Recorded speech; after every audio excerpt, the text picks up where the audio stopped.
Welcome to the Slop Temple. We pray this video helps. You begin by verifying the issue and preparing a safe rollback. Open Word and look for Safe Mode in the title bar so you know the app disabled extensions. Next, check add-ins under File Right Arrow Options, Right Arrow Add-ins, and list any COM or Word add-ins because they're common culprits. Once done, close Word and locate Normal. .em, copy it to your desktop as a backup. This preserves custom templates and avoids losing settings when you remove problematic components. You now isolate the extension causing safe mode by disabling add-ins methodically.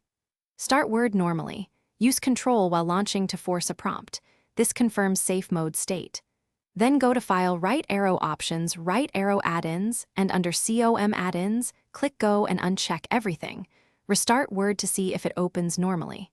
If it does, re-enable add-ins one at a time, restarting between each, so you can identify which add-in triggers safe mode and why it conflicts with Word. Finish by repairing and resetting elements that persistently force safe mode. First, run Office Quick Repair from Programs and Features. If safe mode continues, run Online Repair because it reinstalls core files. Make sure to back up the registry, then delete the Word data key under the HKCU path for your Office version to clear corrupted settings. This can reset stuck flags that force safe mode.